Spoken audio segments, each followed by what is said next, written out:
sweltering noon of Israel's most crowded city, the Bnei Brak, no one believed on Sunday that they would be under lockdown the next day.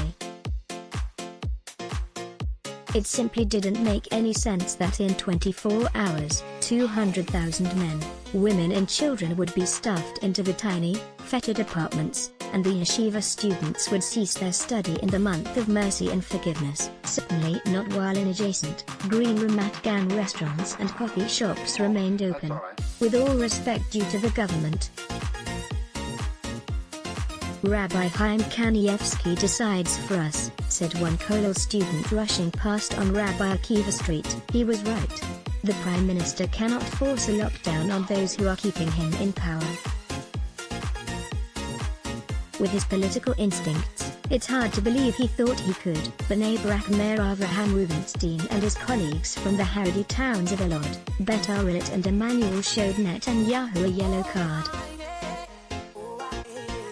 Listen, Kosovo, COVID and Bibi's brilliant bravado credit. Haaretz weekly podcast. The ultra-Orthodox mayors were not acting on their own accord. Their combative letter to Netanyahu, in which they accused him of trampling the honor of the Torah greats, the Torah life, the customs of communities and the respect for tradition of the majority of the Jewish inhabitants of this land, using the type of language normally reserved only for the main enemies of Haredi politics, Avigdor Lieberman and Yair Lapid, was sent with the blessing of the senior ultra-Orthodox politicians and rabbis.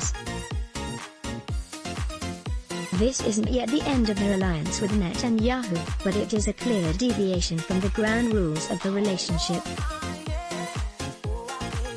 In previous crises, the Haredi politicians focused their ire on lower-level targets. 4 years ago, when they were up in arms over infrastructure work on Shabbat, they attacked the transportation minister.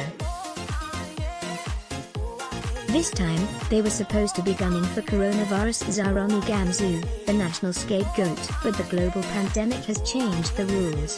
The coronavirus doesn't stop at the borders of the Haredi autonomy and not even at Ben Gurion Airport.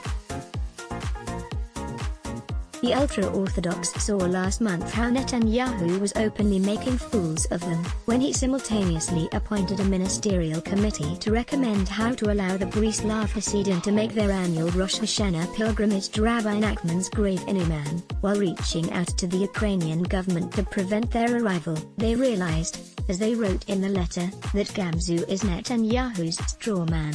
The alliance between the completely secular Netanyahu and the Haredi leadership is based on a clear demarcation. They give him full political backing, even when on trial for bribery and fraud, and take no interest in diplomatic and security matters. He guarantees financial support for their separate education system and doesn't interfere in the strictly religious curriculum or draft young Haredi men to the IDF. He gives them control of ministries dealing with matters that don't interest him, such as local government, health and housing. Oh, that's all right.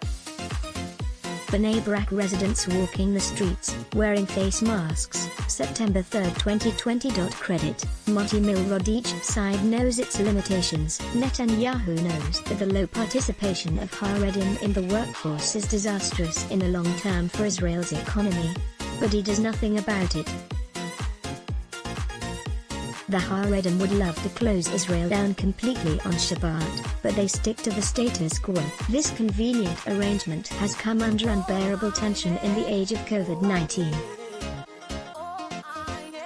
The traffic light plan to lock down red towns where over half the Haredi population live, closing the yeshivas during the Elul term and restricting synagogue prayers on Rosh Hashanah and Yom Kippur, all while the rest of the country continues more or less as normal, is an unthinkable Hilul Hashem, a desecration of God's name. If anything, there should be a total national lockdown.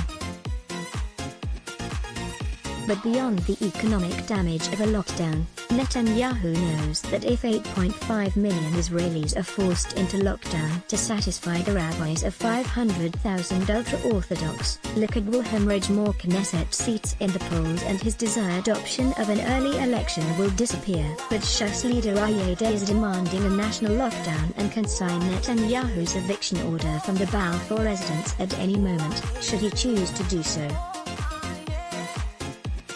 Netanyahu still hopes to fly in a few days to Washington to sign the agreement with the United Arab Emirates. Donald Trump is anxious to hold a grand ceremony at the White House, coronavirus be damned, where he hopes to present himself as the ultimate dealmaker and boost his flagging prospects of a second term.